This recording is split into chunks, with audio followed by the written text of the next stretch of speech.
Movie start होती है एरेंडेल में, जहां हम देखते हैं कि एल्सा और एना दोनों बहनें एक रूम में इंचांटेड फॉरेस्ट बना रही हैं। अब यहाँ पर इनके पेरेंट्स रूम में आते हैं, जहां पर किंग एग्नर, जो कि एल्सा और एना के फादर हैं, उनको बताते हैं कि आओ मैं तुम लोगों को एक स्टोरी सुनाता हूँ। वो बताते हैं कि कैसे इंचांटेड फॉरेस्ट में पहले 4 स्पिरिट्स का राज था, जो कि थी अर्थ, फायर, वाटर और एयर। वहाँ पर एक नॉर्थ अल्ट्रा नाम का ट्राइब भी रहता था, जो बहुत ही अलग था। थे तो वो सारे इंसान ही, बट बाकी सारे ट्राइब से कोई बात नहीं करते थे। और इसी वजह से किंग एग्नर के फादर यानी कि किंग रूनार्ड ने इन सबको अपने साथ अपनी किंगडम एरेंडेल से मिलाने के लिए एक डैम बना के दिया। साथ ही सारे रिसोर्सेज भी दिए ताकि वो जी सकें। डैम बनने के बाद यहाँ पर एक सेलिब्रेशन हुई थी, जिसके बाद ट्राइब के लोगों ने किंग रोनार्ड को वहाँ पर इनवाइट किया था। किंग रोनार्ड एग्नर को भी अपने साथ लेकर गए थे, जहाँ पर जंगल को एंजॉय करते हुए एग्नर जब खेल रहा था तो उसने देखा कि कैसे ट्राइब के लोगों और किंग की आर्मी के बीच में लड़ाई स्टार्ट हो गई है। इस लड़ाई में रोनार्ड तो नीचे गिर गया था और इसके बाद वहाँ की स्पिरिट्स बहुत नाराज हो गई थी। इसमें एग्नर बेहोश हो गया था। उसके बाद उसे कोई अजीब सी आवाज सुनाई दी थी, जिसके बाद उसको कुछ समझ नहीं आई और कोई उसे वहां से ले गया था। इस सब की वजह से वहां की स्पिरिट्स ने इस पूरे एन्चेंटेड फॉरेस्ट को मिस्ट में कवर कर दिया था। इसके बाद से ना कोई उस फॉरेस्ट में जा सका और ना ही वहां से कोई बाहर आया है। अब स्टोरी फिनिश करने के बाद किंग तो गुड नाइट कह के चले जाते हैं। एल्सा और एना अपनी मॉम से मजीद डिटेल्स मांगती हैं, जिसके बाद वो बताती हैं कि कैसे बचपन में एक सॉन्ग के थ्रू उनको बताया जाता था कि एक आतोहालन नाम का रिवर है जो कि हर तरह की मिस्ट्री को जानता है और उससे अगर कोई चीज पूछी जाए तो वो बता भी देता है। अब इनके बचपन का सीन शिफ्ट होता है और हम देखते हैं प्रेजेंट में, जहाँ पर एल्सा एना के साथ अपनी किंगडम को रूल कर रही है। ऑटम आने वाला था और यहाँ पर वो अपनी किंगडम और क्रिस्टोफ के साथ सेलिब्रेशंस के लिए तैयारियां कर रही थी। इस सब के बीच में एल्सा को कुछ सिंगिंग वॉइसेस सुनाई देती हैं, जो कि सिर्फ एल्सा को ही सुनाई दे रही थी। इस सब से एल्सा बहुत परेशान हो रही थी। एना एल्सा को परेशान देखती है तो उसे रिलैक्स करने के लिए एक सॉन्ग सुनाती है और फिर सुला देती है। अब नींद में भी एल्सा को अचानक से वही आवाज सुनाई देती है, जिससे एल्सा की नींद खराब हो जाती है। वो उठती है और बाहर जाती है और कोशिश करती है कि किसी तरीके से इसी आवाज से कम्युनिकेट किया जा सके। उसकी मैजिकल पावर्स यहाँ पर काम आती हैं और उसको उनमें सिंबल दिखाई देते हैं। यहाँ पर पूरी किंगडम में अचानक से एल्सा की मैजिकल आइस गिरने लगती है और बाकी सारे लोग इस आइस को देखने के लिए बाहर निकलते हैं, तो वो ही स्पिरिट्स उन पर हमला कर देती हैं। ये वो ही 4 स्पिरिट्स थी। चारों स्पिरिट्स में से अभी लोगों को तंग करने वाली सिर्फ 3 थी, फायर, वाटर एंड एयर। यहाँ पर एल्सा रियलाइज करती है कि अभी अर्थ को भी आना बाकी था और वो बाकी सारे लोगों से कहती है कि इस जगह को छोड़कर बाहर निकलना होगा। उसके बाद वो एना को सारी बात बताती है कि कैसे उसे आवाजें आ रही थी। इसके बाद हम यहाँ पर ट्रोल्स को देखते हैं और उनके लीडर को भी। वो एल्सा से कहता है कि उसे इस राज के बारे में जानना होगा। एल्सा का मानना था कि जो आवाज उसे सुनाई दे रही है वो अच्छी है। ट्रोल लीडर की बातों से एल्सा समझ जाती है कि अब उसे एरेंडेल को बचाने के लिए इंचेंटेड फॉरेस्ट जाना होगा। जिसके बाद वो एना, क्रिस्टोफ, ऑलिव और क्रिस्टोफ के रेनडियर पर चली जाती है इंचेंटेड फॉरेस्ट और वहाँ की तो मिस्ट भी इन सबको अंदर आने देती है। जब ये लोग फॉरेस्ट एंटर करते हैं तो देखते हैं कि हर जगह कितनी ज्यादा ब्यूटी है और इसी सब में सब अलग अलग हो जाते हैं। इसके बाद एना के साथ क्रिस्टोफ दिखाई देता है, जहाँ पर क्रिस्टोफ पहले भी बहुत दफा जैसे प्रपोज करने की कोशिश कर चुका था, यहाँ पे भी कोशिश करता है, बट एना उसे ऐसा करने नहीं देती और एल्सा को ढूंढने के बहाने से वहां चली जाती है।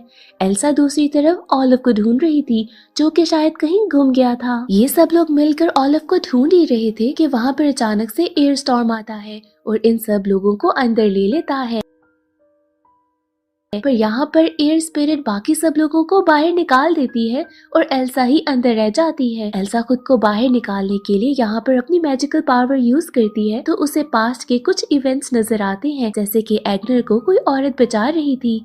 इसके बाद ये लोग अभी इन्हीं बातों में समझने की कोशिश में लगे थे कि इनको फिर से कुछ आवाज सुनाई देती है, जिसको ये फॉलो करते हैं। आवाज को फॉलो करने पे ये देखते हैं कि कैसे नॉर्थंड्रा के लोग और अभी तक एरेंडेल के लोग आपस में लड़ रहे हैं। इनकी आपस में मिसअंडरस्टैंडिंग अभी तक चल रही थी। यहाँ पर ऑलिव इन्हें समझाने की कोशिश भी करता है। यहाँ पर एल्सा अपनी पावर यूज करके सब कुछ रोकने की कोशिश करती है, तो सब लोग बहुत हैरान होते हैं उसकी पावर्स को देखकर। एल्सा उन्हें बताती है कि वो जल्द ही इस फॉरेस्ट को बचा लेगी। यहाँ पर अचानक से फायर स्पिरिट आती है जो हर जगह पर आग लगाने लगी थी। एल्सा अपनी पावर से इन सब को बुझाने की कोशिश करती है, जहाँ पर वो क्रिस्टोफ से कहती है कि एना को लेकर थोड़ा दूर चले जाओ, उसको कोई खतरा ना हो। इसके बाद फायर स्पिरिट जहाँ जहाँ जा रही थी और आग लगा रही थी, एल्सा उसको फॉलो कर रही थी ताकि आग को बुझा सके। अब अचानक से ये फायर स्पिरिट एक सैलामेंडर में बदल जाती है, जहाँ पर वो एल्सा से कहता है कि मुझे फॉलो करो, और एल्सा ऐसा ही करती है। एल्सा जब सैलामेंडर के पीछे जाने लगती है तो एना आकर उसे रोकती है, क्योंकि वो एल्सा को कहीं अकेले तो जाने नहीं दे सकती थी। एल्सा जब देखती है कि एना परेशान है तो वो अपनी मॉम की दी हुई शॉल, जो कि हमेशा एल्सा पहनती थी, एना को दे देती है। पीछे से आने वाले लोग जब ये देखते हैं तो वो बहुत हैरान होते हैं, क्योंकि वो शॉल नॉर्थ अल्ड्रा की ट्रेडिशनल शॉल थी। यहाँ पर हमें पता चलता है कि एल्सा और एना की मॉम नॉर्थ एल्ड्रा की ही एक लेडी थी और उन्होंने ही एग्नर को बचाया था। इस सब के बाद नॉर्थ एल्ड्रा के लोगों में और एरेंडेल के लोगों में सुलह हो जाती है। ये लोग बहुत ही ज्यादा खुश थे और एल्सा और एना को कहते हैं कि रात यहीं पे गुजारो। अब हम देखते हैं कि क्रिस्टोफ के पास एक नॉर्थ एल्ड्रा का लड़का आया है जो कि उसे प्रपोज करने के तरीके बता रहा था। इसके बाद एना वहाँ के कैप्टन के पास थी और एल्सा के पास एक नॉर्थ एल्ड्रा के ट्राइब की लड़की थी जो कि उसको शॉल पे बने सिंबल्स के बारे में बता रही थी। वहाँ पर 5 सिंबल्स थे और वो बताती है कि कैसे एक 5th स्पिरिट भी है जिसको अभी तक किसी ने नहीं देखा। वो बताती है कि कैसे ये स्पिरिट लोगों को नेचर से जोड़ेगी और जिस दिन ये मिस्ट आई थी उस दिन उस स्पिरिट की आवाज भी सुनाई दी गई थी। एल्सा बताती है कि कैसे उसके फादर ने उस आवाज को सुना था और अब एल्सा को भी वही आवाज सुनाई दे रही है। शायद इसका मतलब ये है कि वो ही 5th स्पिरिट होगी। उसके बाद कुछ अर्थ जायंट्स आते हैं जिनसे ये लोग बच तो जाते हैं, बट एल्सा एना से कहती है कि यहाँ के लोगों की जान हम मजीद खतरे में नहीं डाल सकते और हमें नॉर्थ जाना होगा जहाँ से वो आवाज आ रही है। इसके बाद एल्सा और एना यहाँ पर बाकी सारे लोगों को छोड़कर निकल पड़ती है नॉर्थ को। क्रिस्टोफ इस बात से बहुत उदास होता है। एल्सा, एना, ऑलिव और वो सैलामेंडर जब नॉर्थ की तरफ जा रहे थे तो रास्ते में इन्हें अपने पेरेंट्स की रेक्ड शिप नजर आती है। ये लोग जब शिप की तलाशी लेते हैं तो वहाँ पर उन्हें एक वाटरप्रूफ कंपार्टमेंट मिलता है जहाँ पर कुछ पेपर नोट्स थे और एक मैप भी था, जिससे पता चला था कि उनके पेरेंट्स डार्क सी से होते हुए आतोहालन जा रहे थे ताकि एल्सा की पावर्स के बारे में जान सके। डार्क सी बहुत ही ज्यादा खतरनाक था जहाँ पर हर कोई जाने वाला मारा जाता था। अब यहाँ पर एल्सा सारी सच्चाई जानने के लिए वाटर स्पिरिट को बुलाती है जो कि कुछ इमेजेस से बताती है कि कैसे उसके पेरेंट्स डार्क सी में ही मारे गए थे। एल्सा को तो अब गिल्ट खाने लगता है। उसको लगता है कि उसके पेरेंट्स की डेथ उसी की वजह से हुई थी क्योंकि वो उसकी पावर्स के बारे में ही जानने के लिए जा रहे थे। वो रोते हुए शिप से बाहर जाती है और एना उसे फॉलो करती है। एना एल्सा को समझाती है कि पेरेंट्स ने ये अपनी मर्जी से किया था और एल्सा की पावर्स के बारे में सिर्फ वो जानना चाहते थे। यहाँ पर वो ये भी कहती है कि कैसे उसकी पावर्स एडोना की काइंडनेस का गिफ्ट थी क्योंकि वो नॉर्थ अल्ड्रा से बिलोंग करते हुए भी अपनी काइंडनेस की वजह से एनिमी को बचा रही थी। इन सब बातों से एल्सा थोड़ा बेहतर फील करती है, जिसके बाद वो एना को बताती है कि सच्चाई जानने के लिए उसे एतोहालन जाना होगा और वो भी इस डार्क सी को क्रॉस करके। बट वो ये सब अकेले करना चाहती है और वो किसी और की जान को मजीद खतरे में नहीं डाल सकती। एना तो अकेले एल्सा को भेजना नहीं चाहती थी, पर यहाँ पर एल्सा एक आइस बोट बनाती है जिसमें ऑलिव और एना को डालकर वो दूर भेज देती है। पर ये लोग जब दूर जा रहे थे तो एना ने भी बहुत चालाकी दिखाई और बोट को चेंज कर लिया। यहाँ पर वो जायंट अर्थ मॉन्स्टर से गुजरते हुए छुपके से खामोशी से एक जगह पर पहुंच जाते हैं। दूसरी तरफ हम देखते हैं कि एल्सा डार्क सी में जाने की कोशिश कर रही थी पर डार्क सी उसे बार बार बाहर फेंक देता था। एल्सा यहाँ पर अपनी मैजिकल पावर्स यूज करती है और पानी को बर्फ बनाते हुए वो आगे जाती है। यहाँ पर वाटर स्पिरिट आती है जो कि बहुत ही गुस्से में थी। एल्सा उसे काम करती है जिसके बाद वो एक हॉर्स बनता है और एल्सा को लेकर आतोहालन पहुंच जाता है जो कि पूरा ग्लेशियर से कवर्ड था। एल्सा को पता चल जाता है कि आवाज यहाँ से ही आ रही है और वो अंदर जाने लगती है। वहाँ पर जाकर उसे एडोना की स्पिरिट नजर आती है और उसे पता चलता है कि वो खुद ही 5th स्पिरिट है जो कि लोगों को नेचर से कंबाइन करती है। इसके साथ ही एल्सा को कुछ इमेजेस नजर आती है पास्ट की, जहाँ से स्टोरी काफी क्लियर हो जाती है। उसे पता चलता है कि उसके ग्रैंडफादर ने यानी कि किंग रोनाल्ड ने डैम इसलिए नहीं बनाया था कि वहाँ के लोगों को रिसोर्सेज मिल सके, बल्कि इसलिए बनाया था कि नॉर्थ अल्ट्रा के लोगों की मैजिकल पावर्स को खत्म कर दिया जाए। अब इन इमेजेस को फॉलो करते करते एल्सा आतो हालन के डीपर पार्ट में चली जाती है, जो कि वहाँ का डार्केस्ट पार्ट था। जैसे वो डीपर पार्ट में जाती रहती है वो स्लोली फ्रीज होने लगती है। यहाँ पर उसको ये एक और डिटेल पता चलती है कि उसके ग्रैंडफादर ने ही वहाँ के लीडर को मार दिया था जब वो बिल्कुल अनआर्म्ड बैठा हुआ था। इसके साथ ही कि पहले एल्सा पूरी फ्रीज हो जाती, वो एक मेमोरी बनाकर एना तक भेज देती है ताकि उसे पता चल सके कि सच्चाई क्या थी। ये सारी मेमोरी एना और ऑलिव तक पहुंच जाती है,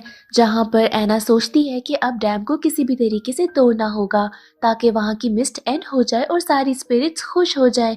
पर इस तरह से तो एरेंडेल में फ्लड आ जाना था। अब यहाँ पर ऑलिव एना को बाहर जाने का एक रास्ता बताता है, पर स्लोली स्लोली ऑलिव फेड होने लगता है।